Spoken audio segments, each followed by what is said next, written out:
Welcome to the Asking Why podcast. I'm your host, Clint Davis. I'm a marriage and family therapist and licensed professional counselor trained in trauma and addiction.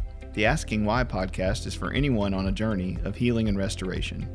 If you are searching for answers to life's questions and want to learn more about root causes from a psychological and theological mix, this show is for you.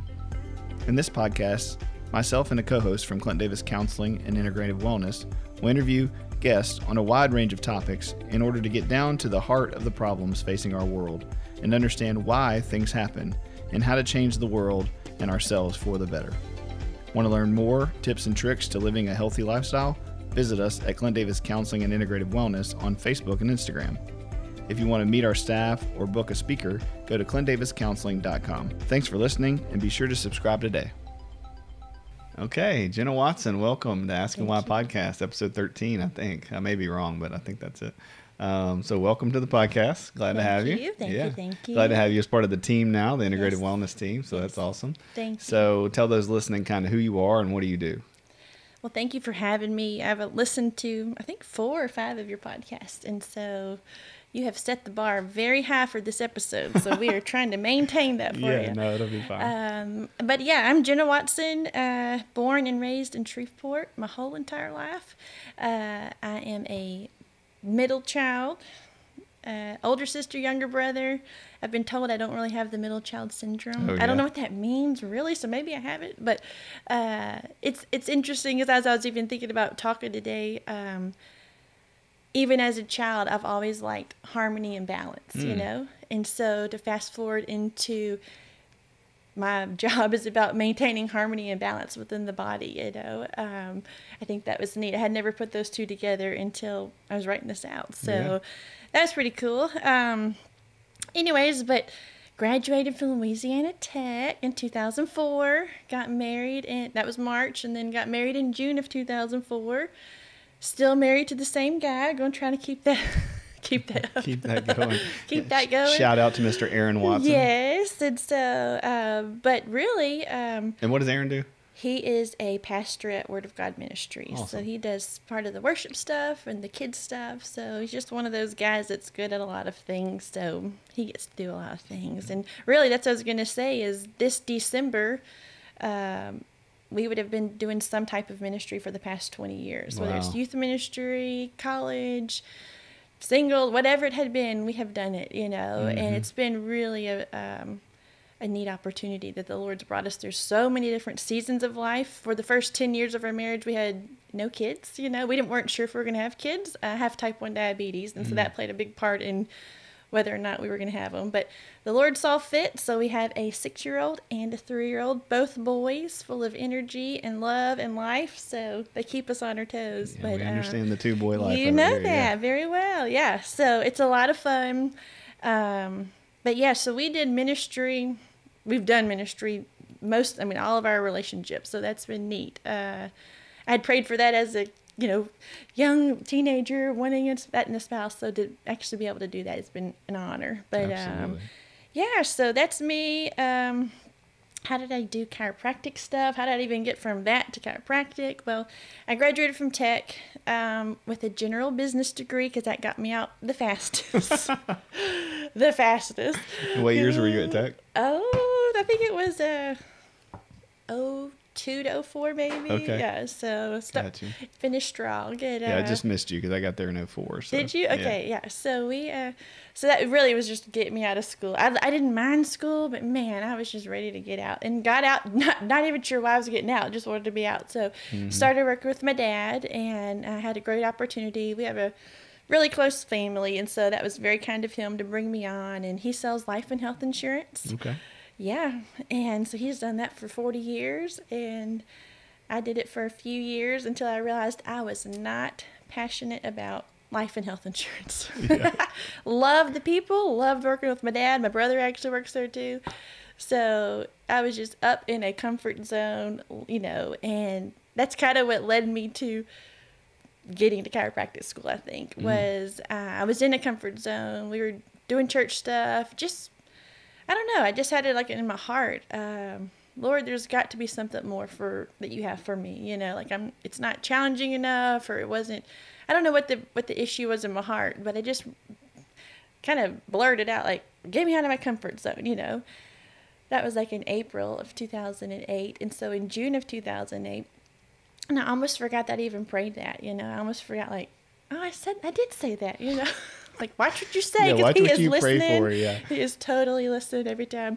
And so it was in June, and Aaron was at a youth camp. And so I was driving down Southfield, kind of by Southfield Grill, and the Lord just spoke really loud and clear to my heart, chiropractic school. And I was like, no way, like, no way, you know. I have a great uncle and a great cousin that were chiropractors. They've since passed, you know, so I had a little bit of a introduction to it, you know. And me and my brother would go to my great uncle's office, and my mom and dad were getting treated, but we'd just be playing around. We thought it looked cool, you know, but really no major experience with chiropractors growing up as a kid. So I was familiar with it enough to know about what it took, you know. So it freaked me out. It literally freaked me out. Yeah, so sure. I whatever the text was that I sent to Aaron, it freaked him out too. But then he said, well, just tell me. And I said, I can't tell you, because he was out at like recreation or something. I was like, this is not the time. So I made him wait till like 10 o'clock that night. I think he thought I was pregnant, actually. It was like, what is it? Because I usually say, right, you know. And so finally, I just said, and by 10 o'clock that night, I had already Googled the nearest chiropractic school, because I knew there wasn't one in Shreveport. How long does it take? What does that mean? Blah, blah, blah. And so I come to him and I tell him, I think, and I'm like bawling, you know, and he's just calm, cool, and collected, because that's who he is, you know. And I said, I think God's calling me to chiropractic school. And he's like, okay. I was like, no, that means we have to move. That's like a big deal. That's not just like, okay, you know. And he just had like ultra peace, and I was like, oh, I was kind of annoyed, you know, because I was like, no, you're supposed to tell me I'm crazy, go back to work and move on with life. Keep the comfort zone going. Please, you know, I am in the comfort zone. So then I really did, honestly, I was like, he doesn't know, he's just like being kind, you know, which is very kind of him. But so I went to my mom, who I knew prayed in the morning, and I was like, well, she'll ask God. She's going to talk to God for me. Talk God out of it. Yeah, like, please tell this girl she's crazy. So I told my mom, and I said, Mom, this is it. And I mean, she just came back with the same assurance and peace. And I was like, then I was just irritated, because I was like, oh, really, you know? So that, and it let me know, again, that was not a Jenna thought. That was the Lord, you know. And I don't, he has to deal with me that extreme that I actually believe him, because I knew that was not something I wanted to do. Again, I was trying to get out of tech quick, you know, so. Mm-hmm. You didn't want to go to Nineveh. Yeah.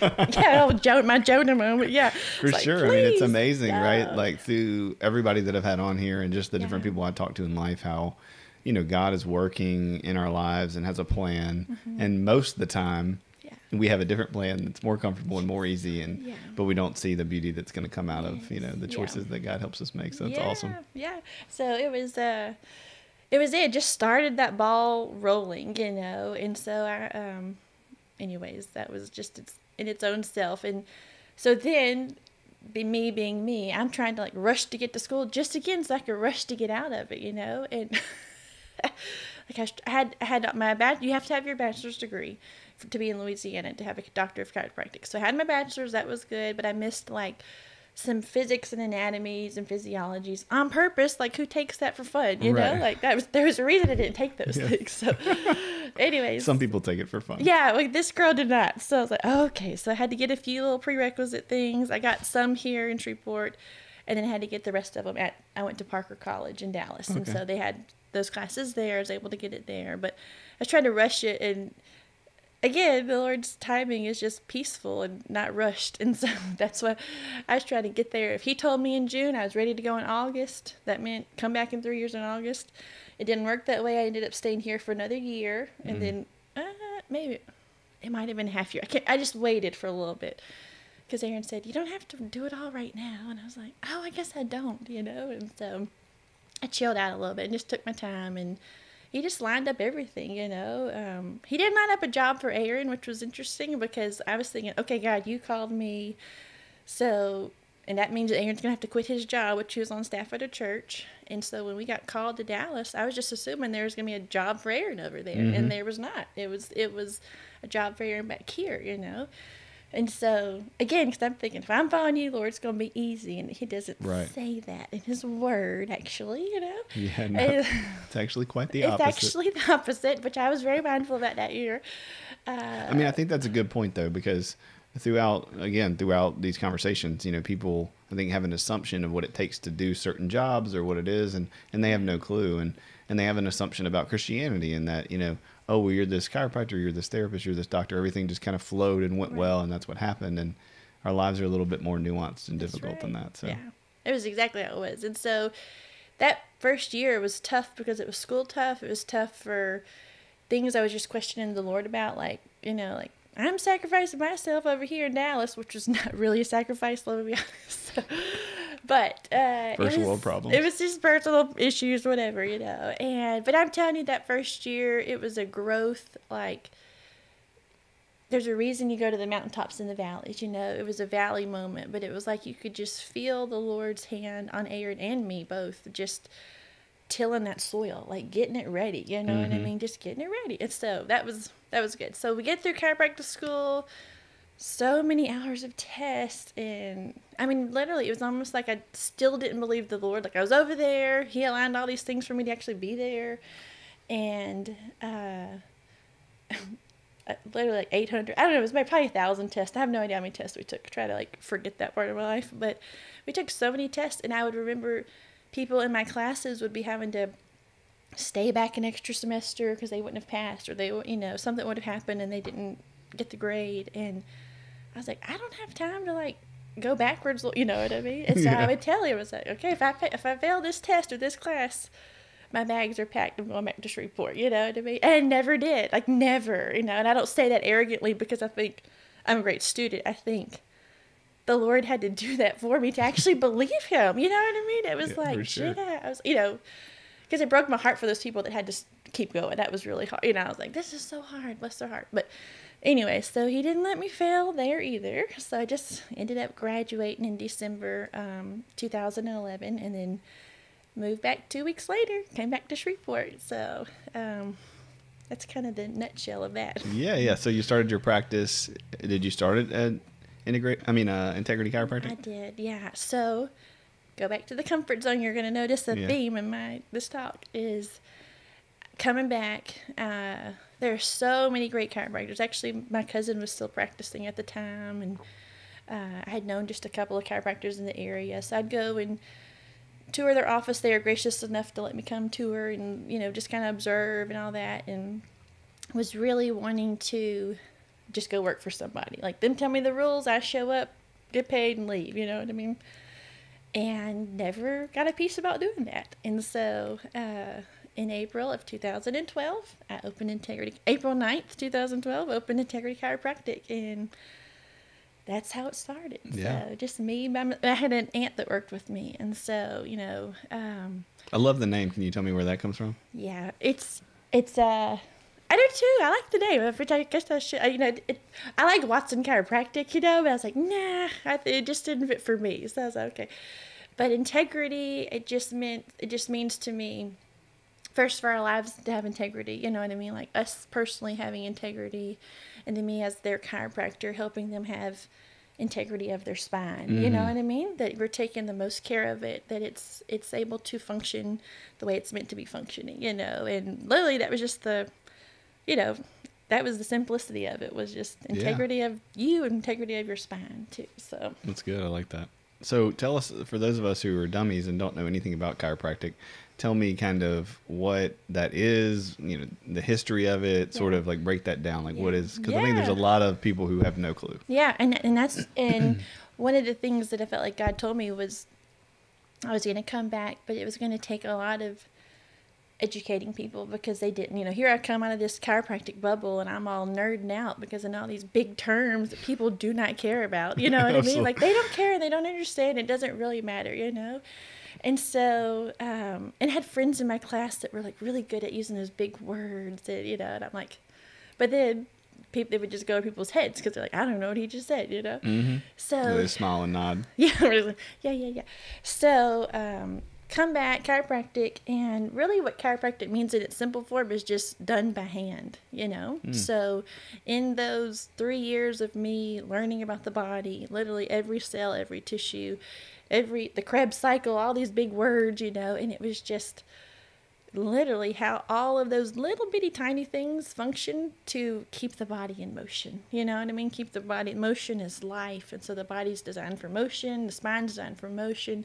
So for me, it was learning how the body works. I knew I had a hand, but I didn't know there was like 15 million joints in my hand, you know. I didn't know that my knee had so many ligaments attached to it. That's why if you injure, you know, and so it was learning about all these joints and nerves and muscles.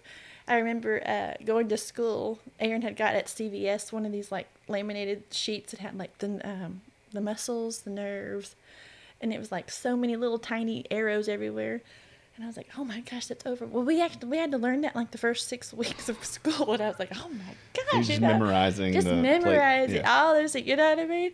And I remember thinking like, oh my gosh, we've already learned. Like, what else were we supposed to learn? Yeah, what is there to learn? I've memorized. I just learned this whole sheet. What am I supposed to do? You know, and it's just awesome, you know, to see how the Lord does. I mean, it was just to me evident every class, every little ounce of being there that the Lord has orchestrated all of this, you know, like he's literally breathing life into every cell of us, you know, and so, which is motion, you know, and so, so for me as a chiropractor, so whereas the medical doctors go and they learn to prescribe the medication or whatever it would be at the time, we were having to learn how the body moves and how it's supposed to move, because especially the spinal column, the vertebral column, so all the little vertebra from your neck all the way down to your tailbone, which is like your sacrum. There's a different movement that each of those joints should have, or not have actually. So they should have a certain amount, but they shouldn't have a certain amount. So kind of trying to balance between a spinal joint being hypomobile, meaning not moving at all or stuck. A lot of times people will come in and they'll say, oh, my back is locked up, you know, I'm stuck basically. Or for some people, having a joint that's hypermobile, it's too movable, so it's not stabilized, and so it's always being thrown back out or whatever they've done to re-injure it, you know. So to provide motion to the spine that would create stability in the spine between the joints, the muscles, and the nerves, so and ligaments and tendons and all those good things. And so the spine is the main thing that you're totally focusing on. Yeah, the spine, yeah, because from the spine, we said it comes to life because of electricity. And I think about the spinal column and then all the nerves coming out of each of the vertebra. And those little nerves are like electricity to whatever it's supposed to. If I'm supposed to bend my thumb, that little nerve has to go all the way down to that thumb and say that, you know. If I can't bend my thumb, if I've got some kind of carpal tunnel or something going on, it could be right at the wrist. But you most likely, for me, I always say we're just going to start real simple and start at the spine, where it's supposed to be communicating from that midpoint all the way out what's going on or what should be going on. So yeah, it's funny you say that. Elon Musk was on a podcast, you know what I'm talking about? And he's making these like brain chips that are supposed to be like electrodes that like connect different parts of your spine that are out or different parts of your bodies that are out. And they're testing it on pigs right now, and it's working, and they're going to try to test it on humans in the next year. And it's insane to think about how our brains and our spines and our bodies are connected. But yeah, I mean, we're not machines, but there's a lot that's similar that you can parallel and figure out like, oh, this is off. And I think a lot of times when we think about therapy and psychology, you know, all these things are connected. You know, there's a great book by Bessel van der Kolk called The Body Keeps the Score that we talk about a lot, that is like kind of the trauma Bible, so to speak. Sure. But, you know, all of those things are interconnected, and we sometimes don't think about it. You know, and I think as humans, me and a client were talking this morning about the stars, and me and my kids have been looking at the stars the last couple of weeks at night out in the back, and we have this app that kind of is called a star tracker, and you can look up the different, you know, constellations. And I was just a couple of weeks ago like, man, I don't know when the last time it is I looked up and really noticed the stars, noticed the moon, and took context of where I am in the world. You know, and it's scary when you do that because you're so small. And I think part of what chiropractic is scary, or therapy scary, or these things that people don't understand, which is hopefully the goal today, to kind of enlighten people on the details of it so they're not so scared. But it's hard to look at our bodies and go, okay, my back hurts. how is that connected to my emotions? How is that connected to things? It's overwhelming. Yes. And I think that's the beauty of doing what we do is you have all that information. You took all those tests. You go to school, and they don't need to know necessarily all of it. Right. But it is helpful for them to know some of it so they understand how it's connected. Yeah. So I appreciate you sharing, kind of that and what the details of it are. What are some of the benefits? Like, who do you treat? Like, let's talk about that a little bit. Yeah, so chiropractic offices, I said they're kind of like restaurants, So, like, you've got some that treat just children, some that treat just sports, some that treat... And most of them in this area, besides just a couple, that do, children, or do adults mainly, So there's a few here that we do children.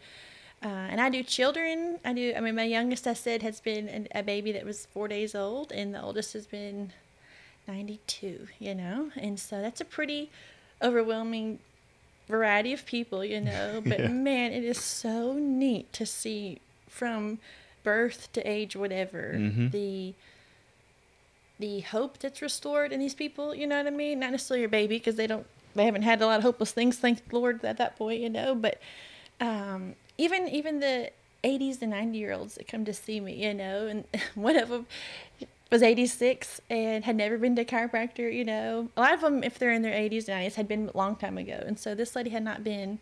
She was, had just got through traveling United States, driving an RV or something like that with her sister. And so she was irritated that she had to come in because, and I was like, that's awesome. Like, she has not had a need for this until this time. The fact that you could, Yeah, and she came in and, got to feel better or whatever. But I just thought that, I just think like those people like that, that still have life in them in 80, you know what I mean? Like, because I guess when you're younger, you think, oh, I'm going to get old, I can't do. But these people have life. I mean, they are going and blowing. Sometimes my 80-year-old people are going faster than my 30-year-old people, Oh, for sure. So, like, the 80-year-old will have a 30-year-old spine, and the 30-year-old will have an 80-year-old spine, and that's very common, and so you hate it for the 30-year-old who has 80-year-old spine, because you're like, one day you're going to be 80, so I don't know what age that's going to be. I don't want your spine to be 400-year-old spine. Yeah. I don't want you to go that high. I want you to go the other way, and so... I think that's so interesting, because it's kind of the same way with mental health. Is sometimes you have 35-year-olds that act like 12-year-olds, that emotionally are stuck there because of their trauma, and then you have these old soul children, and they're not really old soul. It's just they're actually taken care of and healthy and have good attachment, and so they're very mature for their age. It's not that they're more mature than other people. It's that they've been protected and taken care of, and confident, and they're not living out of fear, and so it's like, well, let's deal with this now, so that when you're, I tell people all the time, let's work on this now. You're 30, we can do a couple of years of therapy, and when you're 32, you can have 60 years of life or 50 years of life that weren't like these first 30 years. Your marriage can be, you've been married 15 years and it's been a train wreck, but if you do some marriage therapy for a year or two, you could have 30 more years, 40 more years of marriage. That's beautiful and amazing, and you can enjoy it. You can actually enjoy it. But people have a hard time committing to those years or two of health and consistency, and I'm sure you see that same thing. Yeah, a lot of times, I'll say two things. So a lot of times it's there's just two different kinds of care. There's like an acute care, there's you're in pain and want to get out of pain, and then there's a preventative care, and we can talk about that later on, but they're not worried about, it's going to take your body a year to restructure, and it's like, no, stabilize, all these big words. That overwhelms them, because they're thinking that means it's going to take a year for them to be out of pain. It's like, no, that's not what I'm saying, but I think that's what they hear sometimes, But I was going to say, when I first was open in my office and stuff, I would do a talk, and it said how to live to be 100 or something like that, And it wasn't saying that's like how to just maintain to get to 100. It was like, no, how to live to be 100. Like good. how do you be 100 but you're still living? And not just surviving. Not surviving. You know what I mean? And so it was just interesting, because so many, I think they're just people become hopeless. You know what I mean? Especially if you've,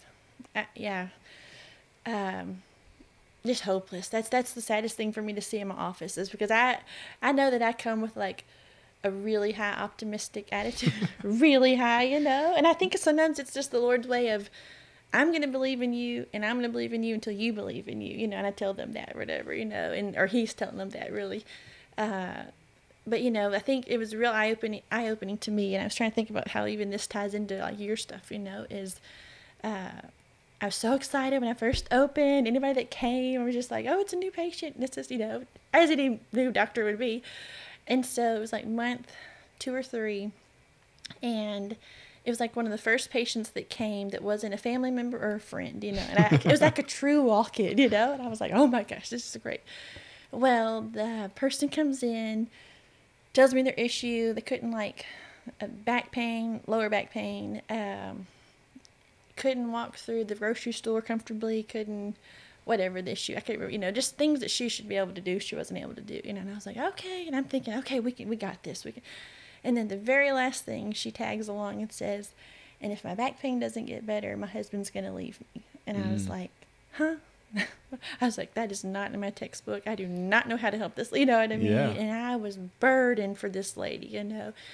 And it was real eye-opening that these people are not only living with just pain, but like that extra weight, that emotional weight, that mental, all that stuff that was just on top of hurting, you know, physically hurting.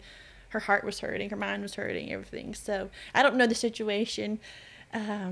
She did get a little bit better. I don't know if the marriage survived or not. I hope it did, but that was eye-opening to me as a brand new practitioner. And I'm like, I hope we can get her back pain. You know, I felt this greater responsibility because it was more than just pain to her. It was her life back, you know. Yeah, I mean, that's a sad and beautiful way of kind of segueing to, you know, what we've been talking about as far as bringing you guys in under the umbrella of our practice and trying to see people as whole people and realizing that, I mean, if you've ever had strained your neck or hurt yourself, you know, especially as a mother or a woman or a husband or whoever you are, it's going to affect the people in your life.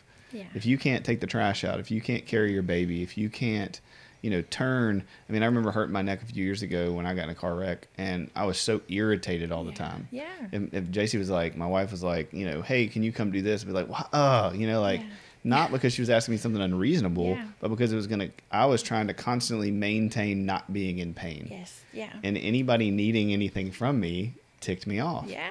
And, you know, I remember being like, I'm sorry, you know, I'm frustrated. And she's like, no, it's no big deal. Yeah. But that person, if it's chronic and it's all the time, you know, and I mean, I see it all the time with, you know, sexuality with, oh, well, we can't have sex anymore because I've hurt myself and we can't do this. And then the intimacy falls apart and the marriage falls apart. And whether it's husband or wife, they're super angry, or whether it's erectile dysfunction from some injury, or whether it's whatever. And it's like, but we don't talk about that. Yeah. As a culture, we do our thing, we do our niche, and then we send them on their way. Yeah. And then they're in my office going, hey, I'm going to these things, but they're not talking about this at all, or even assessing whether that's a part. Yeah. You know, we talked about this a week ago. Like, you ask, are you anxious or depressed? Yeah. But then no one ever addresses that if they check yes. Yeah. Yeah, like this, like almost comments for somebody to put anxiety, you know. Now, I will say, I don't know if it's what their level of anxiety would be, you know, but it is very anxious people are very anxious to come to a chiropractor, you know, if they are. And they'll, like, somebody that was at our Thanksgiving dinner, you know, was telling me, I need to come see you. They say I need to come see you, but I'm real scared, you know. So it takes them getting to a point of just ultra pain to where they can't stand it anymore. They're like, okay, fine, I'm here, help me, you know. But I always tell them, I say, you know, literally 3 out of 5 people, my patients that come, are terrified to come, you know, but they're also so desperate to get out of that pain because it's limiting whatever the issue is, you know. Like you said, all those things, you know, being able to lift, like, one of them was, I couldn't lift a half gallon of milk. I couldn't lift a gallon of milk, but I could lift a half gallon of milk, you know. But then that trickled into, well, if I can't do this, what, you know, if I have grandkids, I'm not going to be able to lift my grandkids. So it wasn't just I couldn't lift the milk. It was my arm's hurting, this pain shooting down my neck, and it's causing me not to lift even a gallon of milk. So how am I supposed to enjoy lifting my grandkid that's supposed to come in 9 months, you know? Right, because people's main concern is relationships. Yes. Is disconnection. Yeah. And when your body is hurting and disconnected, your relationships are going to be disconnected. I mean, I think that's such a beautiful picture of God wired us, right? In Genesis, when he talks about it's not good for you to be alone. When your body's not in tune and not connected and not being taken care of, then your relationships are bound to follow. Yeah. And the idea in America that we can just sit around and have these pains and have these chronic issues and be terrified to go and get adjusted. Yeah. but then sacrifice our relationships and our marriages and our parenting and our work and our finances. Yes. It's like, oh, well, I can't afford it. Yeah. Well, can you afford a divorce? Right. You know, can you afford to get fired? Can you Yeah. afford to not do your job well? Yeah. Totally. What can you afford? Yeah. And I think with therapy is the same way. Yeah, I need to start asking. Well, I was going to say too, even right along that same lines of me first opening and that patient telling me that, you know, and then it must have been maybe 6 months in, I don't know when it was, but we lived about 30 minutes away, you know, and our home was 30 minutes away from my office. And I remember it was just driving down I-20, and I just had tears come to my eyes because I thought, okay, I just worked all day. I just got in and out of my car. I didn't have any pain, you know what I mean? And how many people I had heard in just those 6 months that had been living with pain, you know? Like, they were like, oh, I can't get in the truck like this, but I got to get in this. And they're telling me these things, but I don't think they were hearing themselves say how much compensation they've already been doing. You know, they've just been living with it, dealing with it. And it's heartbreaking to me. You're like, man, you can't even get in and out of your car comfortably. You know what I mean? Like, how are you supposed to go function socially because you can't even get in your car? Nobody cares about, you know what I mean? And so, and people are not gracious with that either, because not only are they suffering in their primary relationships, but then in the system in which we live, it's like, oh, well, why aren't you part of this community? Why aren't you showing up? Why aren't you being involved? Yeah. And then more isolation happens. Yeah. And they don't know that it's because they're in chronic pain. Right. Yeah. They're lazy, or they're, you know, they don't care, or they're just an irritable person. Yeah. Yeah. And it's like, how many people do you know that are irritated because they're in pain? Whether emotional or a spine or a leg or, you know, whatever issue. Yeah, you can physically see it on people's faces, the anger and the irritation, you know what I mean? And actually, a lot of times when they come, they're like, I don't even believe you, girl, this is going to help me, you know? And they're just irritated. And then maybe if it's not that first visit, a lot of times it is. You can just see that, like, glimmer of hope in them, that when they get that, like, a little bit of relief, you know? It's like, oh my gosh, this, you know, and then it changes from them being irritated at the system to being irritated, or whoever they're irritated at themselves for not coming sooner. You know? Oh, for sure. I've had $1 for everybody who said, I wish I would have gotten a therapy when I was, you know, whatever, or I wish somebody was suggested this earlier. Yeah.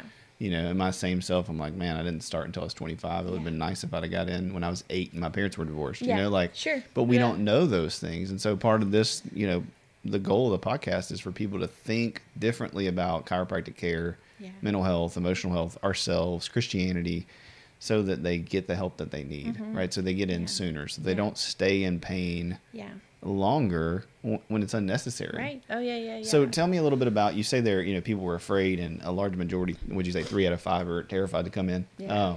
And one of them being my oldest sister. She was terrified. She actually said to me, and I'm so glad she did, because it was just an honest moment for her. Something with her lower back or something, you know. And she said, I have tried everything I can do to get it better, but it's just something stuck, you know.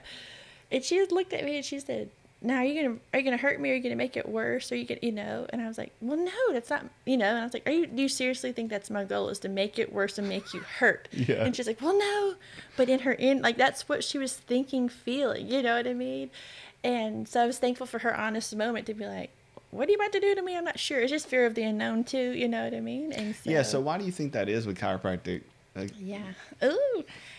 think because it's not the norm, you know. I grew up in I'll kind of do a two-part answer to that question, but I grew up with my mom being a nurse, and so we grew up on the very, you know, if you have a runny nose, take something for it, you know what I mean? It was just, we just treated with medication. That was familiar to us. Benadryl or whatever it was, Zyrtec, I can't remember. And I'm not hating on any of those things, because they do have a time and a purpose. I do believe that. But it wasn't until I got to chiropractic school, and we had trimesters, so it was like January to March or whatever it was, April, you know, 3 or 4 months at a time, and then we'd have a break. So after like the first 2 trimesters, at the end of all the finals week or whatever, I would get this like flu-like symptoms of just like exhaustion, you know, and it would just kind of come on real quick, you know, and I was like, that's weird, you know. But then I looked at all the stress I had just gone through, you know, of tests and all this kind of stuff. And so I remember calling my mom and her telling me, like, take a Zyrtec or take a whatever, you know. And she meant well. She really did, you know. And I remember having, like, that kind of shift in me. And I said, you know what, Mom? I said, Actually, what I ended up doing is I ended up doing like a juice fast for like 3 or 4 days, which is like hardcore green leafy vegetables, carrots and beets and stuff that I never really liked before, but was learning all the benefits of what I'm putting in my body and what's going out of my body, And so I would do like a juice fast for a couple days. I'd usually go get like some type of massage and just like let it help to drain out all my lymphatic tissue stuff, and then take a day for rest, literally a nap. Tell me about lymphatic tissue. What do you mean? Like the lymph nodes, that house all the immunity stuff, so like my muscles were I don't know, so tell me. You don't know, sorry. I mean, I sort of do, but for the people who not for those that don't know.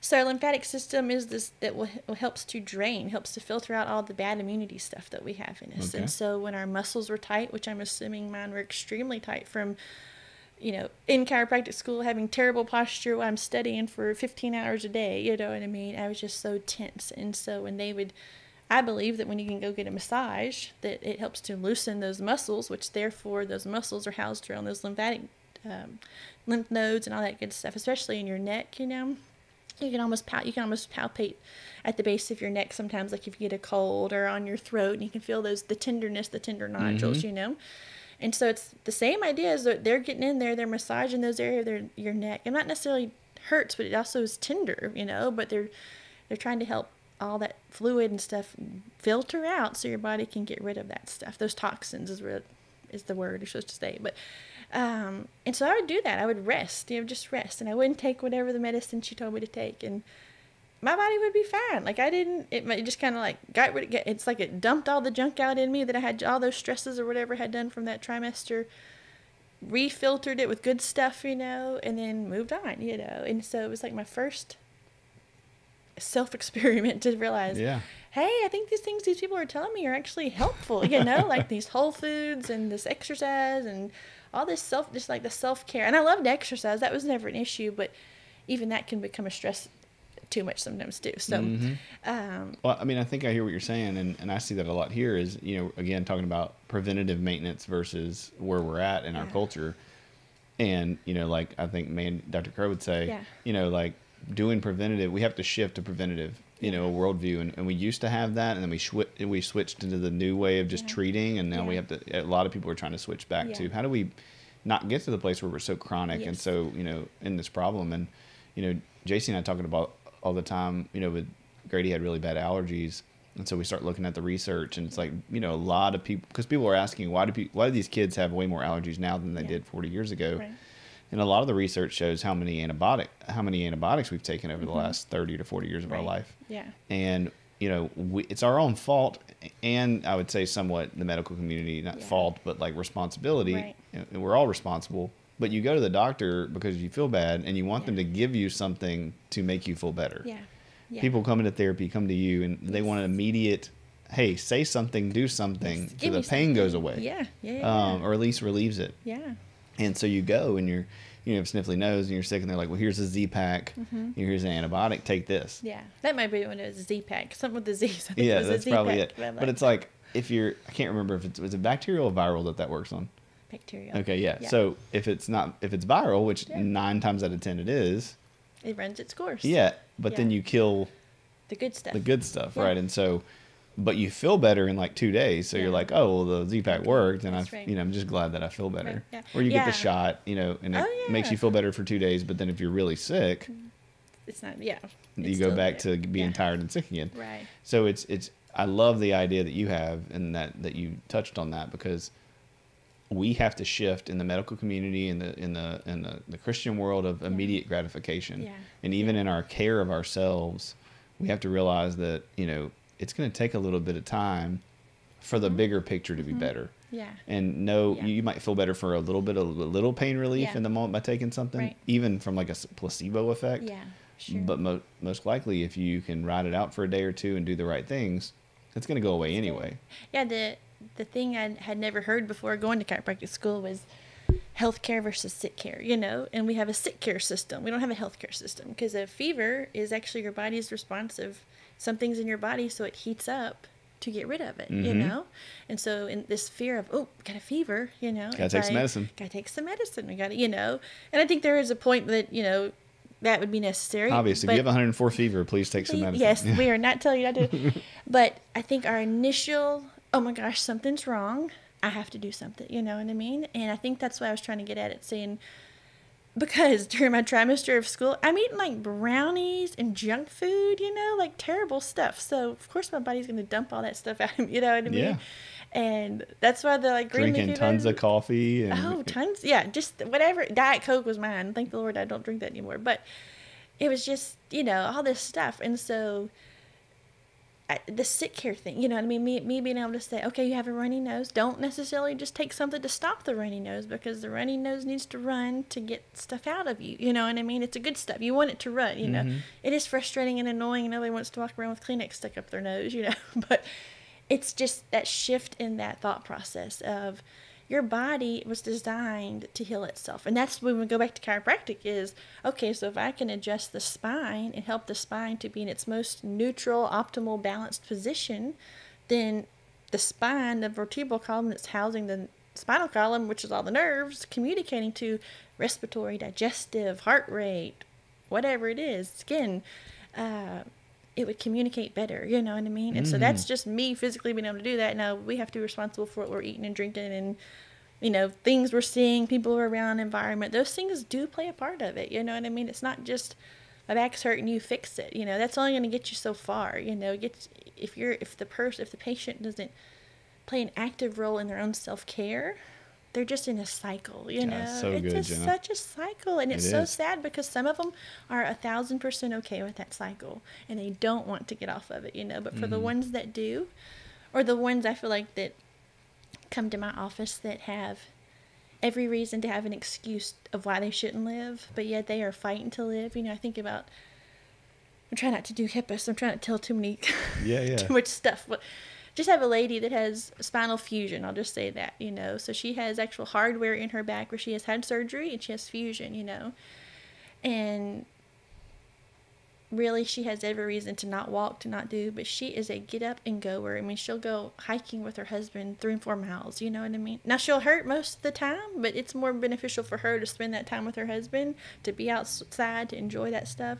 So and she can walk, it just hurts her, you know what I mean? So she has the choice to either say, no, I'm just going to stay home and put all these excuses out of why I don't walk, or I'm just going to get out there and do it because that's more beneficial to me. That helps her more, you know. It doesn't necessarily make her back feel better, but mentally, emotionally helps her feel better, you know. And so I'm just so proud of her. And I have several patients like that, you know, and then I have some that don't have any excuse of why they're the way they are, you know. And it's just like, man, it could be a lot different for you, you know what I mean? Yeah, and I think that's the ones that we've talked about need to go to therapy, you know, need to, and I'm not saying the other ones don't. Right.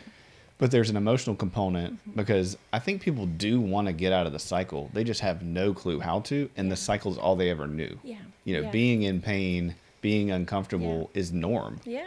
And they don't even know what being out of pain is like. And I think you've seen this, and I've seen this when people in their marriage or probably in their exercise where they go, oh my gosh, didn't even know this was hurting because it's just always been that way. And now it doesn't, and it's a whole new world. Yeah. And so much of therapy is helping people see that, helping people go, look, like I had somebody, this was probably a couple of weeks ago, and we were talking about him and his spouse, and, you know, I said, he was talking about relating to her, and you know, a therapy trick is kind of to say, well, what if she said this? Yeah. And I said this like positive response, and he was like, I didn't even know that was an option. Like I've never had me say this thing to them and then them respond in this way. In a good way. Like what you just said is, I didn't know that existed. Yeah. And I think that's so sad, right? But that's what pain is, whether physical or emotional or spiritual, is not knowing what it's like to unburden those things, whether it's giving them to God or giving them to a therapist or chiropractor and letting them kind of help them carry it. Totally. Yeah, that's the hard part of my job, I would say. There was a couple of years ago, actually around Christmas time, when I just had patients coming in, and I just have a lot of really good patients, and so this was just really good people, and I'm very grateful to the Lord. I don't really have a lot of high maintenance. I mean, I'm just so thankful for him, you know. It's very kind of the Lord to send them my way, but it's probably your perspective and personality too, is viewing people that way. Well, you know, because I come see you and I'm a pain, so no, you're not. No, well, it was just and I know the Lord allows it for a reason, but it was just a difficult season, and I was attaching a lot of them to me, you know what I mean? But I couldn't help it because I was like so burdened for these people, Mm-hmm. you know. And then when you can see there's a ray of hope, you know what I mean, and they're just not taking it, it's like, oh man, you know what I mean? And it stays that irritable, controlling, whatever, you know, because they're controlling because they found a way that can control their pain to a certain degree, you know, and so they control everything else because, like you said earlier, if you didn't have to go wash the dishes, your neck wouldn't have kept hurting. You know? Mm-hmm. So it's like, oh man, I gotta go do that now, you know. And it's just we do those things without even realizing it. So it's like, and I think that's what they're scared of, right? Is people are terrified to change the normal, even if the normal is pain. Yeah. So people stay in marriages, people stay with broken backs, people stay with knee pain because it's like, well, I know this, and I've found a way to, you know, function enough to where I'm in a normal, comfortable amount of pain. Yeah. If I go over here, I may be in more pain, or I may just be terrified of, you know, and I think also they're terrified of just getting their neck cracked. Oh, so let's talk about that a little bit. So, you know, when I get adjusted, you know, it's also hard because, like, I don't have a lot of anxiety. I'd say more since COVID, I've had some. But, you know, relaxing is part of taking care of your body. Yeah. So if I go to a massage or I go to chiropractor, like being able to kind of fully relax and give you my neck and head so you can hold it and, you know, do what you have to do. Because if you don't, then you can't do it. Yeah. And so I do think that's kind of, it's hard for people because they're already tense. They're already not relaxed. And then they're coming in like super stiff and you're trying to adjust somebody who's, you know, tight. And you're like, relax. Or a lot of times it's hard whenever they are so tight, but they're like, oh no, I don't have any pain, but they have no idea how tight they are, you know? And you're like, you are really tight. Like I always say, it's like you just did like 1,000 trap workout, or, you know what I mean? It's like 1,000 reps or something, you know, but they don't even feel it. That's just their norm, you know? And I joke with people because they're like, I don't mind if you adjust my back, but when you get to my neck, that makes me nervous, you know? And it should, like, it's your neck. Why would you know what I mean? Like, that's, if I did these things in Target to you, you would be terrified. You'd probably punch me in the face, and I don't blame you, you know? Yeah.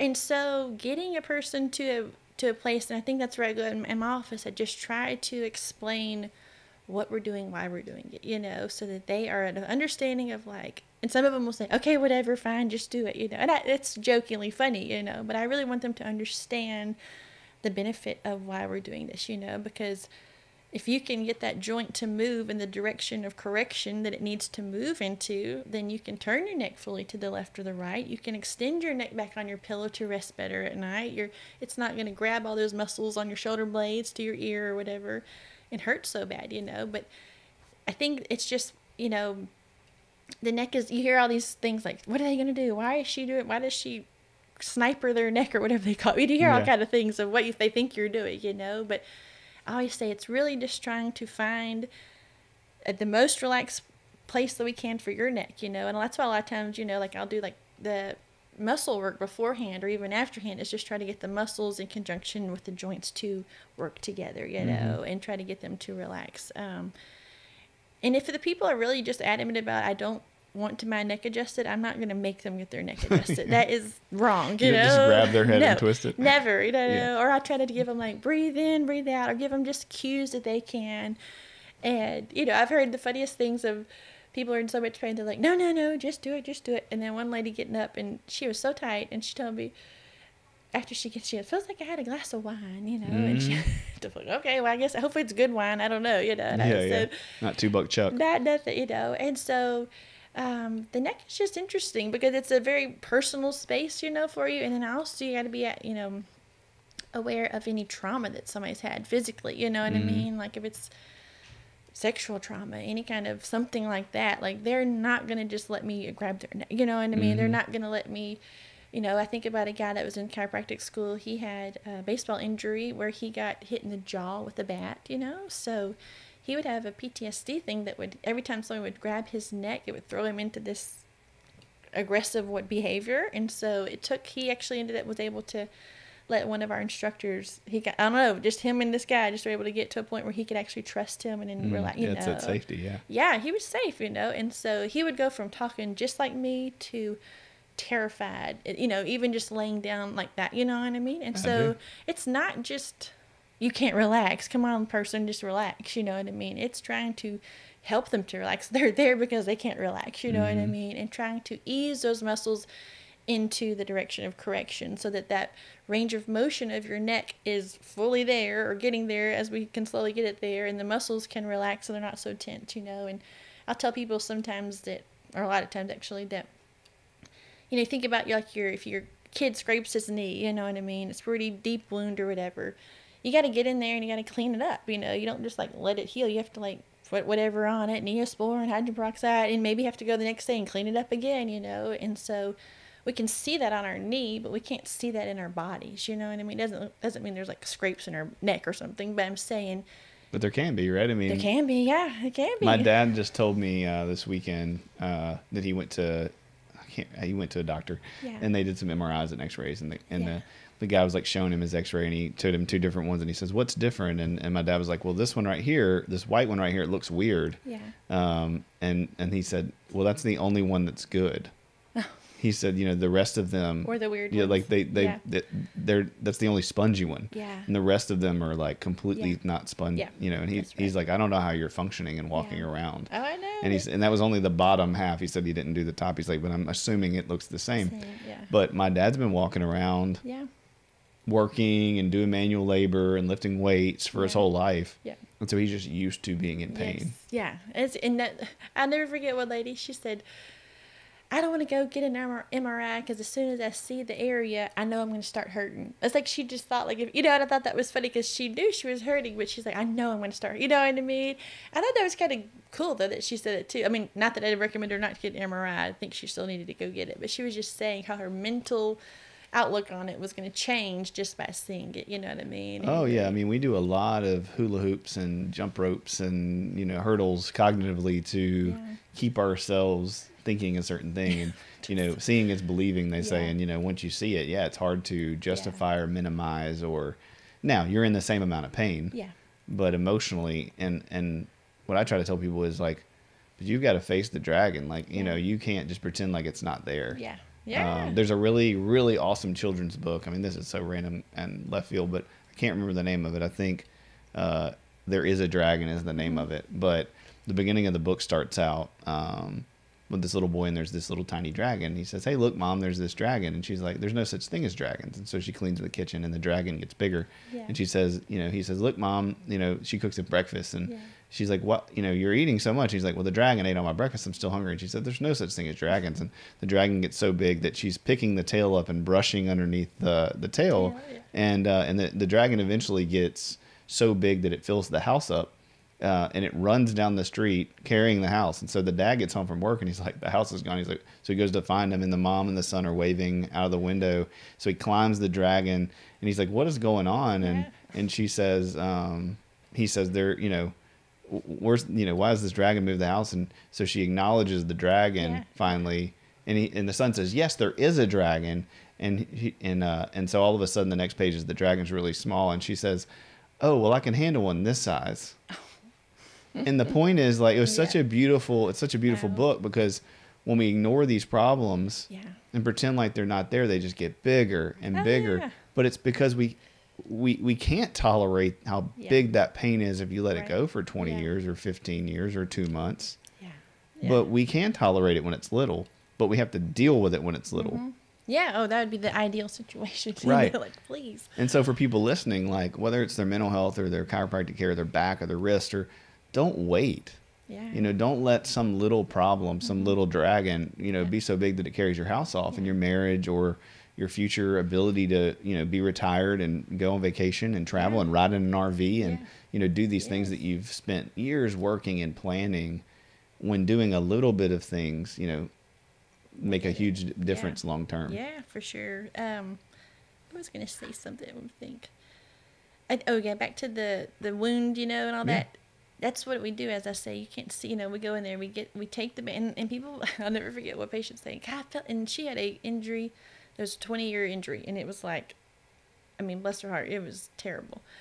And she knew it, I knew it, and I honestly didn't know how long it was going to take, how long, and that's a good question. How often should I come? How long is it going to take? How much it's going to cost? So very good questions, And I told her, I said, I don't know. We're going to give it, couple of weeks and see, you know what I mean? If we need to assess and go a different route, we'll go a different route, Well, she was terrified, bless her heart. So, but so brave. I'm like, you still came. That's awesome. So, she came and she told me the second visit. She goes, it felt like you just ripped off that Band-Aid, and hurt like the dickens. I was sore for a couple of days, Well, she was sore, but it was a different sore. So, again, she's been sore for 20 years. So then she's like, she was kind of irritated that she was sore, but it was like she even said as she was telling me I'm a sore, it was a different sore. It was a change in that cycle. Just it wasn't a big one yet, but it was a big one. And so we saw her for a couple of weeks or whatever it was. I can't remember how long, but I just thought that was interesting because I said, you let me rip that Band-Aid off and you came back to see me? Thank you for, you know what I mean? Because she could have been like, nope, that hurt worse. I'm not going back. But she had it in her mind that we were taking the Band-Aid off because we have to clean up these wounds because the body has to have new oxygen, new blood flow to actually heal itself. It's just going to stay stationary and tighter and tighter and tighter and tighter. And like you said, that dragon's going to get huge, And so then we have 20 years to undo this, and it didn't take, praise the Lord, it didn't take 20 years to undo her injury, Sure. what I mean? It didn't take 2 days either. And so if you could get in your mind or set to say, okay, it's hurting. And I think that's what we do. We're just human. We think, oh, it's hurting. The other 4 times it's hurt, it's gone away in a day or 2. So then when it doesn't, you just start compensating, And so 3 weeks later, then you come to see, And so, yeah, I mean... Yeah, I tell my therapist all the time, like, it took them 15 years of their marriage to get here. It's not on you to fix it in 4 sessions. Yeah. Like we all have personal responsibility in our life for how big the dragon gets and how much we let build up. And at the same time, I think we as providers, we don't hold that to people. That's all of us, right? Sure. I mean, when somebody comes in the office, I'm not like, well, y'all been fighting for 15 years and you finally came to therapy, so you made my job hard. Yeah. I'm like, this is what I signed up for. I like that. Like, here we go. Because I think, like you would say, working with trafficking victims, working with trauma victims, man, it's beautiful how people can be a mess for a very long time, but with a little bit of hope and a little bit of help and a little bit of healing, they change so quickly. It may not be this perfect thing, but man, they're happier, they're at peace, they're doing things they never did before. They're, I'm sure they're walking and driving and doing all kinds of things that they've never been exposed to in 15 years because of this thing they could have treated in 6 months. Yeah, I don't know who said it, so sorry, I don't have the quote, but they just said it's never too soon to do the right thing. You know what I mean? Like, it's never too late. Never too late to do the right thing. And whether you're 86, 2, 4, 16, 17, whatever, and I thought, oh, that's so good, because you think, this is just how it's going to be. And I think it's not how it's going to be. And if we could just communicate that to people, is you're living with physical pain, but the extra weight of that, you know what I mean? I just think about like new parents, like a new mom, a pregnant mom that's come in, having a new baby, which is great. We're thankful for that. But, the stress that you have, or for dads too, of carrying car seats, carrying luggage, all these things, and moms will come in during pregnancy and they'll say, I'm having lower back pain, but I don't know if it's just normal for pregnancy, which you assume there's going to be some aches and pains there because your body's totally shifting and changing for these 9 months, But thanks a lot, Adam and Eve. Yes. And so we just kind of convince ourselves of, I guess this is what I'm supposed to live with, you know what I mean? Or I have a new baby, my shoulders or my neck and back are supposed to, But we don't want to complain either. I think moms especially, they're like, oh, well, moms suffer through pregnancy pain and that's just part of it. And if I complain, then I'm being weak. Or But also, if you can't walk, you're not being weak. We've got to help you to be able to walk. For sure. Like, walk comfortably, not just like waddle walk, like walk comfortably, you know what I mean? So, yeah, that's just... So tell me about that. Like, how do you care for women? Like, because I think to you it's normal. And to me, it's normal. Yeah. But for a lot of people, they don't realize that you can go to a chiropractor, like when you're pregnant, during labor. Yeah. So talk a little bit about that. Yeah. Okay, let me get my little pregnancy sheet up. Yeah, you're good. My cheat sheet. No, I absolutely love it, I know we're skipping steps. Oh, we're good. We can get back to pregnancy for chiropractic. What's the point of it?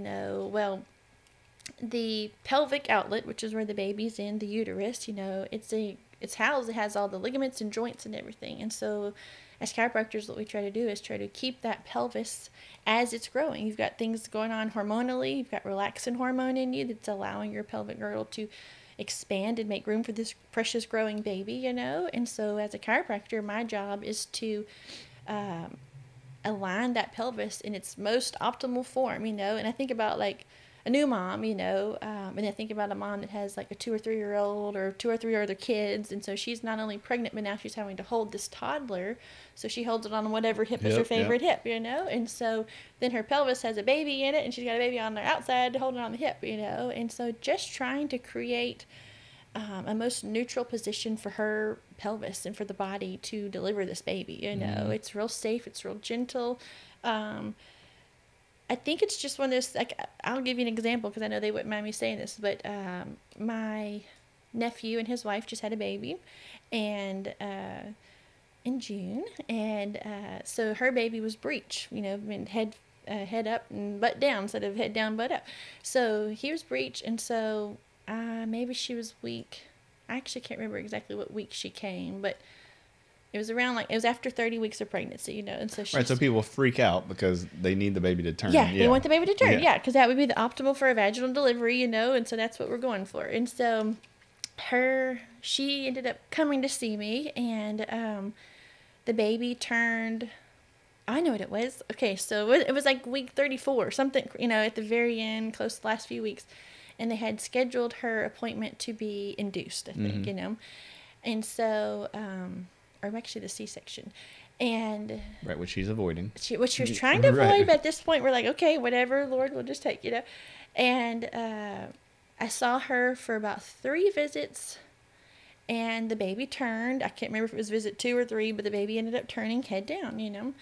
And so she ended up going into labor before her C-section date, you know.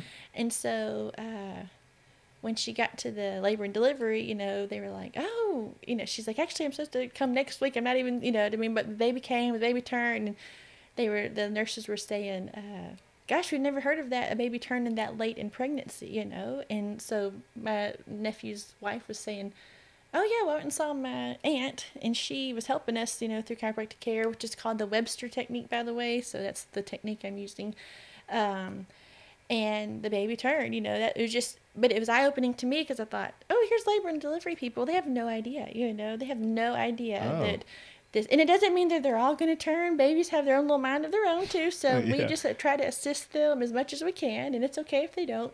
But it was just eye-opening to me, even because she's the labor and delivery, or the nursery worker ladies that were at the hospital said, you need to tell her to advertise that. And I'm just a terrible advertiser. Let me just be real honest. You know? But I need to be better. That's something maybe 2021. We're going to work with you on that. 2021, maybe there's hope for whatever. But you're doing it right now on the podcast. Good. Okay, well, let's go. But that's what I was going to say. It was just like they had never heard of that. Or she said that late in the pregnancy, you know. Yeah. And so here's this girl that has this healthy pregnancy, vaginal delivery, baby's healthy, all this good stuff, you know.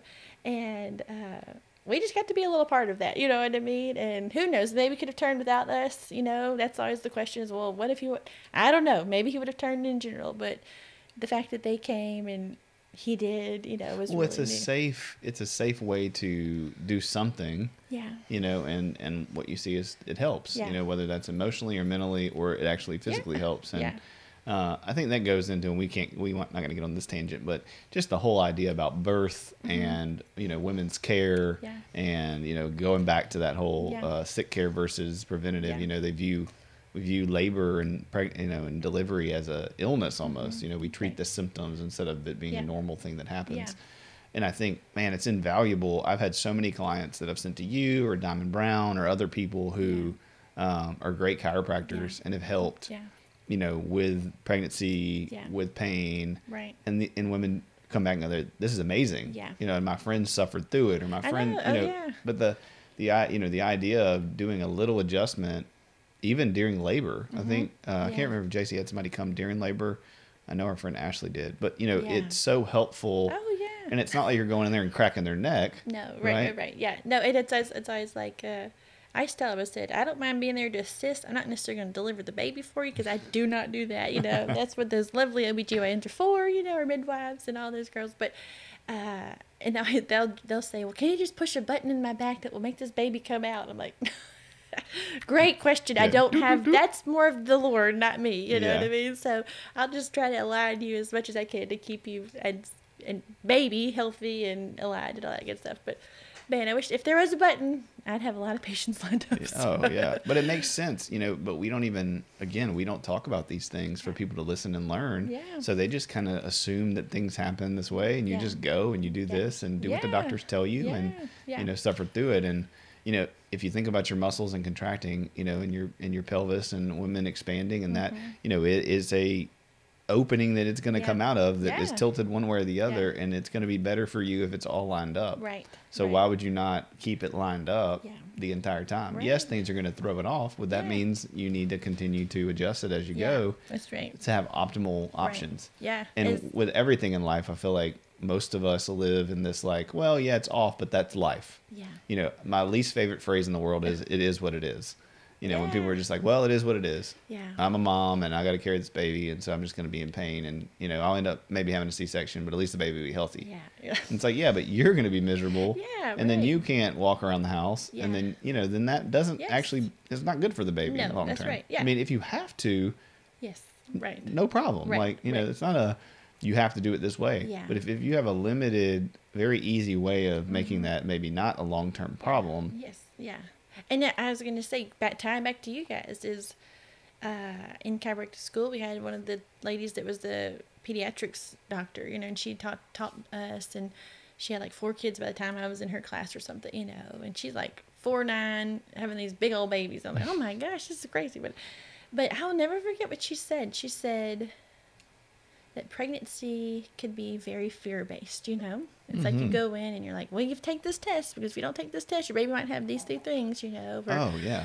And I had not had a kid at that point, so I had never experienced that avenue of, care. Yeah, the quad test. Yeah, as I say, and so when she said that, it just kind of stuck back in my brain and my heart. And so when I had my kids, and again, I had type 1 diabetes, so it was like, dun, dun, dun, Oh, for sure. I bet you had that. Whatever. And actually, that's a testimony to the Lord's faithfulness, because my blood sugars were better than they've ever been. Wow. My kids were extremely healthy, so thank you, Lord, for that.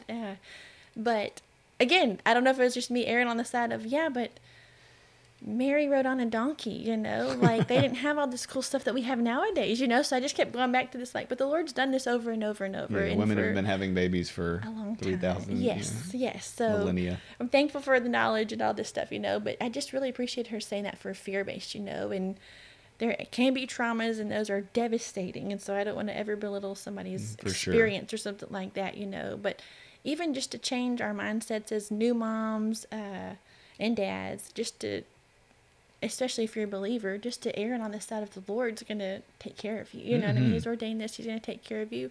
Whatever's best for you and your family, And, and don't be stupid, right? I mean, don't be, don't just go, well, God's going to do it. So that's what we're saying. It's the balance of God giving you provision, giving you community, giving you safe alternatives. And taking those into consideration so that you can have a more optimal situation. Yeah, and not just suffer through it or be miserable or not enjoy it, and all these things, and regret it, and go, I don't even remember, it's so sad to me when moms don't remember having the baby, and they're passed out and they wake up later. Yes, of course, they're fine and they have great attachment with their kids, and it all goes well for the most part. But if you can avoid that, if you can have the optimal situation, then do it. And like you said, people have trauma, people have things they cannot control. They can do all the right things, and things can go bad. And it can still go people bad, can start off therapeutically. They can have great parents. They can never get in a car wreck. They can never be injured. And something happens and somebody rear ends them and jacks up their spine. And, you can do all the things. But that doesn't have to be the norm. Mm-hmm. Totally, yes. And so just to communicate that to people. And then it is safe, it really is. Some of these little statistics I had written down were that first-time moms who receive chiropractic care on an average experience 25% shorter labor times. Like, that's a big deal, you know what I mean? Yeah. It's not a guarantee. Obviously, I'd have people lined up my door if it was a guarantee, But just back to the integrity of the pelvis and the function of the pelvis and the uterus, when moms come in, and I'll tell them, what's the point of the Webster technique if the baby's breech, and I'll say, well, in your uterus, which is a muscle, it has these 2 little ligaments that are attached to the sacrum, which is the lowest part of your spine, and then 2 round ligaments that are attached to the front of your abdomen, like right on either side of your belly button.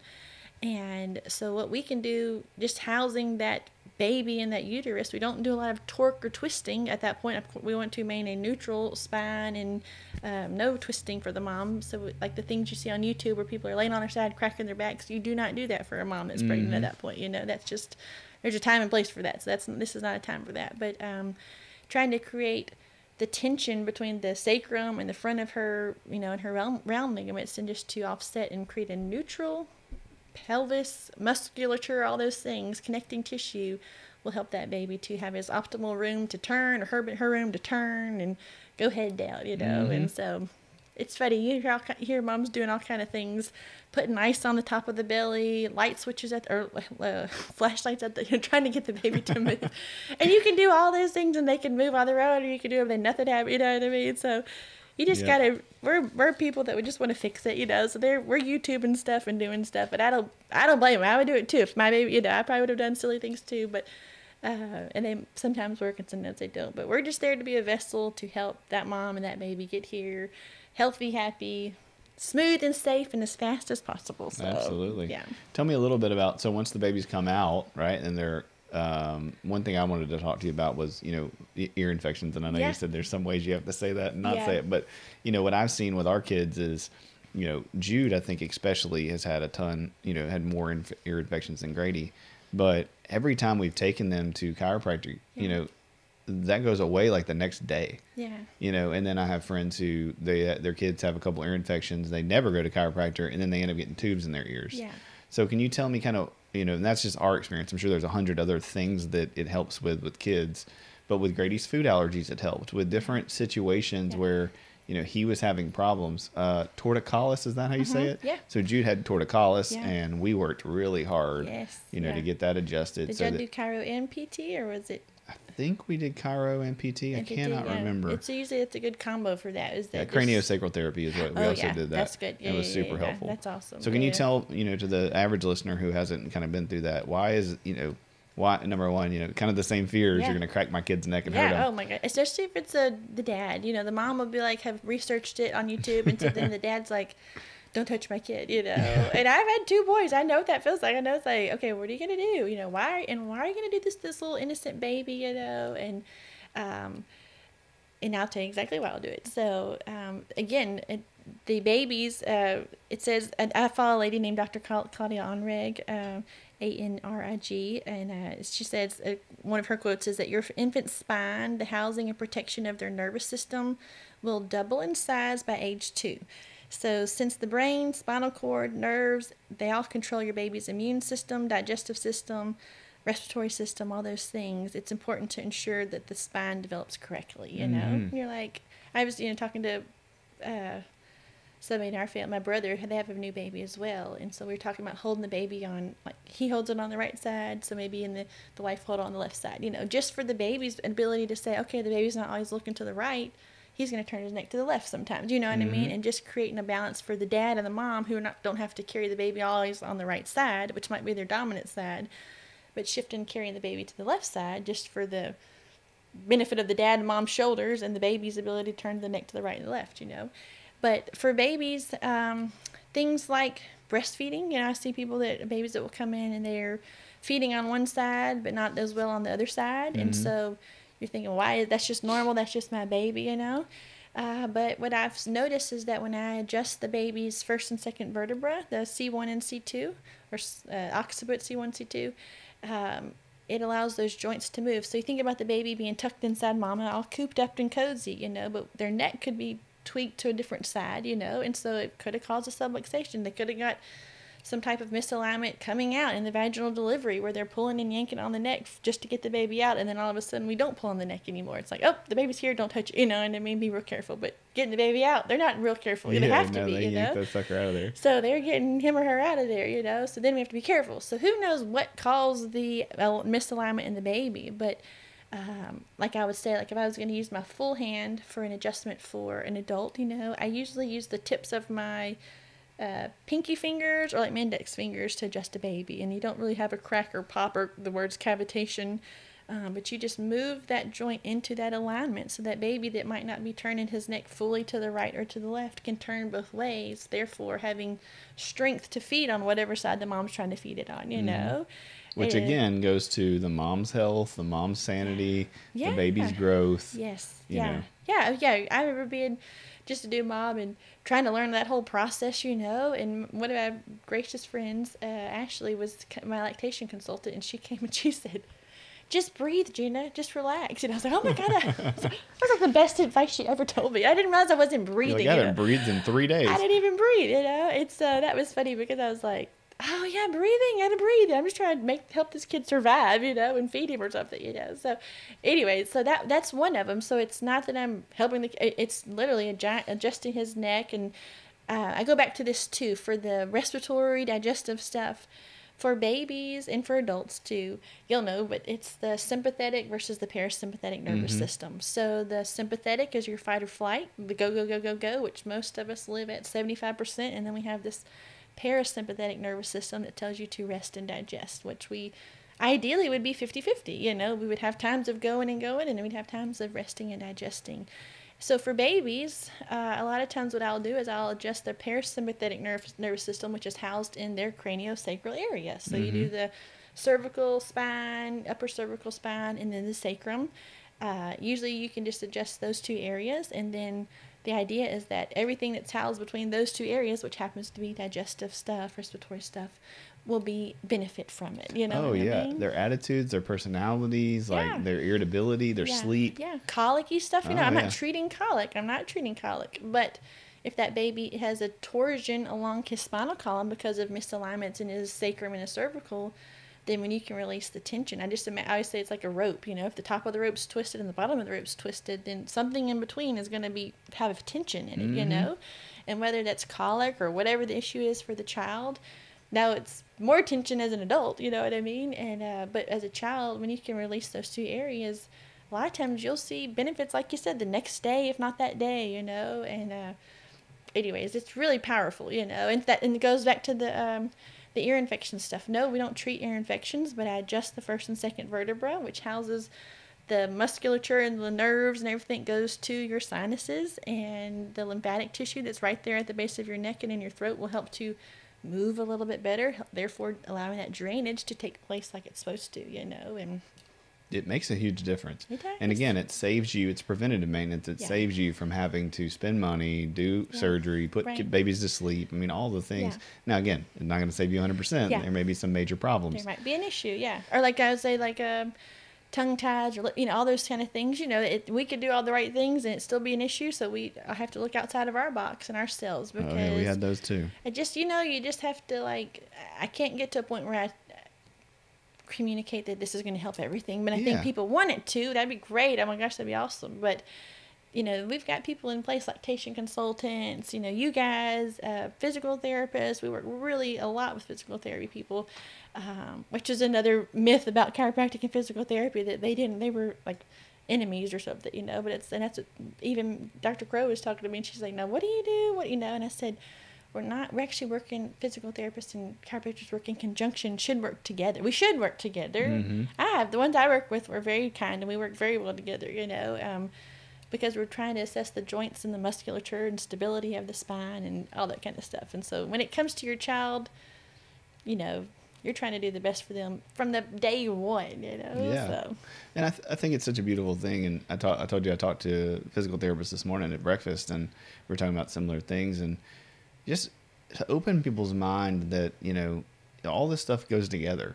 And, you know, working with the PT, working with you, working with the OT, working with, you know, a therapist, working with your doctor, that we're all on the same page, and we can build a community where we talk. Yeah.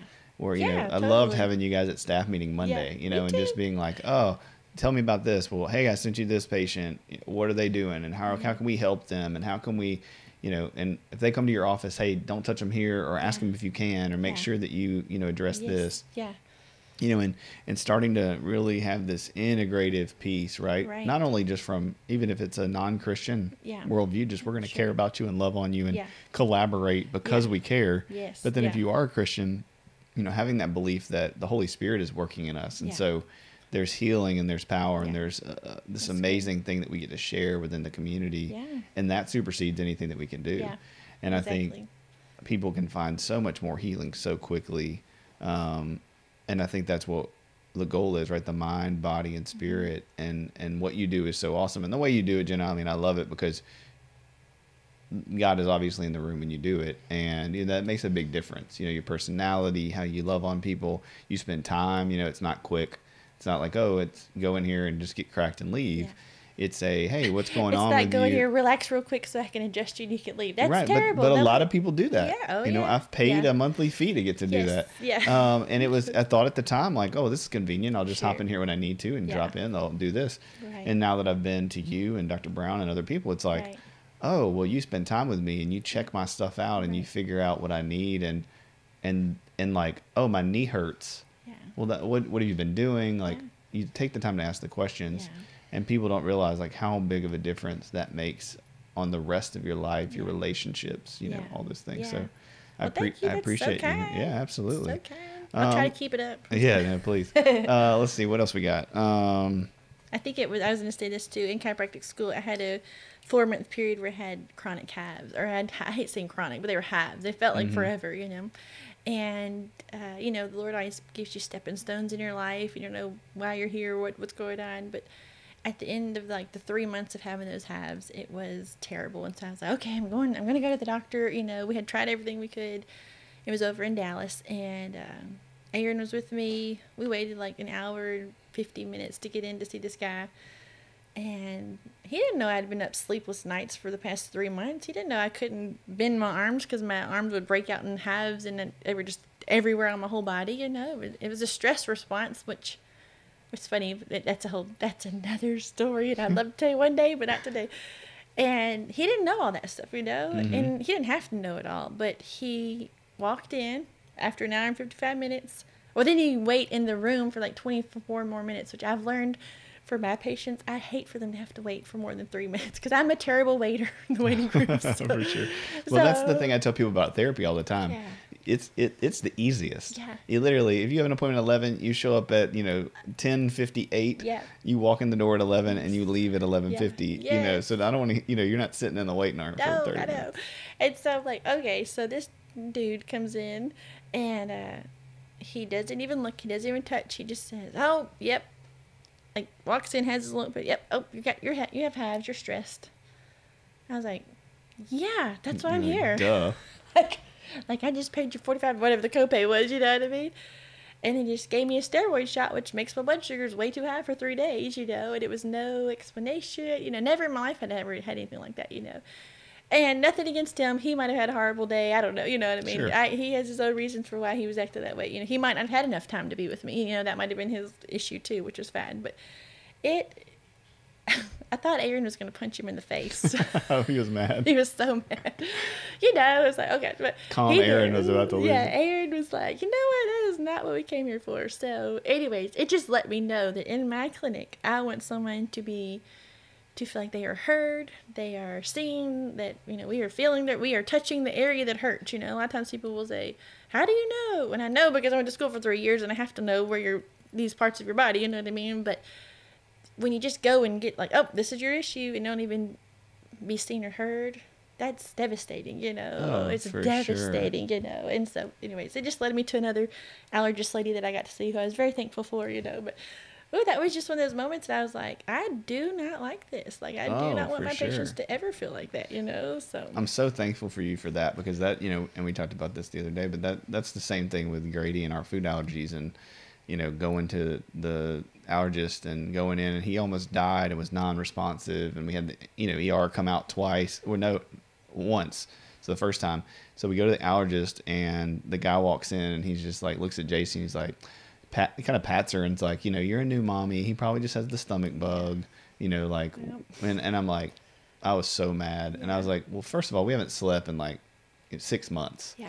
And we Right. start telling him all this stuff, and he's like, yeah, well, that's just, you know, it's part of being a new parent. Yeah. You know, they don't sleep much. And I'm like, oh my gosh, like what? Maybe I'm an idiot. You Yeah, know, like maybe I'm the something, right- yeah. yeah. And so we're like, well, this is what happened. He ate avocado. How many times did he eat? Well, da da da da. He's like, well, you know, I don't think so, Dad. I think Mommy's probably just stressed.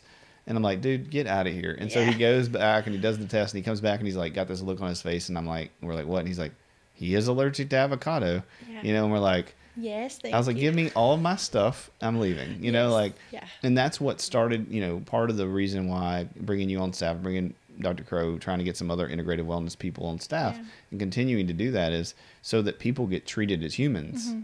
Oh, right. So, because you know how bad it feels to go somewhere. And if you're out there listening to this, you know the experience. Yeah. You have a miscarriage, you lose, your kid's sick, and you go and the professional just treats you in that silo in which they do. Yeah. And they don't use 2 sentences to say, or a caveat to say, hey, Mom, I bet this is really hard. Hey, Dad, how you feeling? Yeah. Or they come in and assume that you don't know anything about your life and your body and say, oh, you're stressed, you have hives. Yeah. And you're like, thank you, Captain Obvious. Like, I definitely know how to right. have, I've looked at YouTube or I've looked at wherever, Google, and they told me I have. Yeah, for sure. Please stay off WebMD. But yeah, so, I mean, I appreciate you for that because that's, I mean, obviously why I'm bringing you on the team and, what it is, but it is for your clients, for people listening that are scared of chiropractic care, you have pain, going to Jenna or go into somebody, Integrity Chiropractic, go into other people in the area that are good, and it can change your life. Yeah, we have a lot of good ones, you know what I mean? I'm very thankful for the chiropractors in this area. Like I said, it's just we have a lot of good ones, and they have a heart, they have an ear, and they are really good at what they do, So if you don't come to me, go to someone, you know what I mean? I cannot fix everybody. I would love to be able to. Oh my gosh, that is my ego. I would love it. I would absolutely love it if everybody came in and got better. But sometimes if I'm not a good fit for them or they're not a good fit for me, I'll just have to refer out to those other people, and that's okay. I want somebody to do that for me. I don't want to just go to somebody just because they want another patient and another copay. And I want it to be, we are here for helping, know? And so, there's not competition in our field. There's more than enough need. If everybody who's in pain, emotionally, spiritually, or physically, needed to come to us, then we'd never be able to see a tenth of what it is. Totally. I will say though, it's funny. A lot of guys are like, "Well, you go to a woman or you go to a man, do you want to get adjusted? Can she do that?" Yeah. You big? Are you big enough, Jenna? I'm like, I don't know, because the guy that I was an intern under, he had like a great guy, Christian Love. He's in South Dallas or whatever, but he had like the football look, what I mean? Like the which is opposite of me. I do not have that look. You don't look like a football player. No, I do not look like a football player, And I'd always tell him, I was like, well, you're able to adjust them because you got all those muscles. I said, you have bigger muscles than me. He's like, or you have more muscles. And he said, you have the same amount of muscles, Judah. You know what I mean? And the lady that was the pediatric, she's like 4'9", and she's adjusting a 6'1" dude, And I'm like, so it's not that. It's not about strength. No, it's not about yanking somebody around and jerking on them. And it's a very subtle experience. Right. If you're going to the right person. Yeah. And I would say my technique is gentler. It's not necessarily because people will say, golly, you found those knots and you were working on them. That was hurt, you know what I mean? But it's a gentler, approach than some of them. But it doesn't mean it's a better approach. It's just better for those people that need that approach, So. Yeah, and some people love to get yanked on, and that's a whole other thing. That's right. And there we are, yes. For sure. Well, anything in our last few minutes that you want to cover or kind of tell people about that you don't feel like we got to? Maybe. I don't know. I think we were good. You covered a lot. I think, just assessing their life, just to think about how much they're compensating for what they're dealing with, whether it's the pain, and I was so excited. I had a patient come in the other day and was talking about her issues coming with me, and then she was also had just started counseling, and it was just kind of that dual experience of like, man, this is awesome. I'm not going to live the next 20 years like I did the first 20 years, you know what I mean? And so I think there is a hope in chiropractic, I believe the Lord designed our bodies, this awesome body that, we can use up to its maximum, and, you can have laziness and, take terrible care of it and all those things. And that's what you're going to get those results, but you can take small steps towards this, or eating healthy or exercising and, coming to you guys, going to PT, whatever it would be, just that they would be able to live life to their fullest, and not live the same way they've lived for the past whatever amount of years, For children, that's probably the one that touches my heart the most, is that they're starting off on the right foot. You know what I Right. mean? Or whatever. Not with a deficit. Yeah, not with the deficit. We're trying to help them, and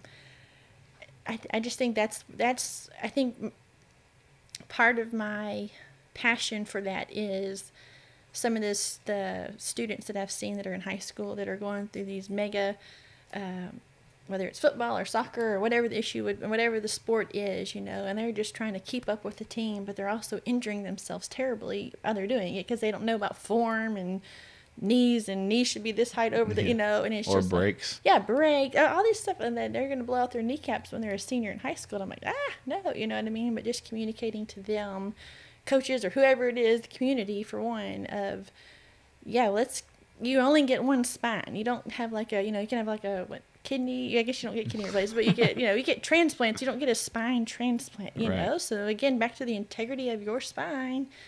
You really want to take care of that spine. There's not another one that you're going to get. It's going to be a screw or a piece of hardware in there, Yeah, you're going to need Elon Musk to make you a neuro uplink. Yeah, and he might. Yeah. Wouldn't that be great? It'd be a long time. We'd be thankful for that, But that is just that, it's just, we just think, oh, that's just who but whatever you do, even if it's healthy stuff, even if you are doing sports or exercise and running or whatever the issue would be, it's still a minor trauma. It could be a major trauma. It could be some kind of trauma to your spine, but taking care of it, keeping that integrity, maintaining the integrity, physically, spiritually, emotionally, is going to help them lots going forward. So it's good stuff. So Integrity Chiropractic, where are you located? I am at 9045 Ellerby Road, which is Suite 105. And if you just go down Line Avenue past Outback and Twisted Route, it turns right into Ellerby Road right there. And I'm right past where all the dermatologists are right there. Gotcha. So. That's awesome. And you got a Facebook page. You have an Instagram? I can't remember. It's Jenna WDC, I think, Instagram. It's my Instagram, but I'm not gonna have two of them, so you can just follow me on Instagram if you want to. So. Yep, and then Integrity Chiropractic on Facebook. Yeah. For those not in Shreveport, Louisiana, if you have a chiropractor in your area and you have any questions, I'm sure you can email in Jenna, and you can find that on our website, I'm sure. What's your website? Yeah, my website is integritychiro318.com, okay. And then my email is really long, but it's integritychiro318@gmail.com, and that'll get you right to me, and I'll try to respond. So cool. Well, Jenna, thank you so much for coming and being on the podcast. And guys, subscribe. Make sure you share this podcast so other people can get good information. We thank you, and God bless you. Have a good day.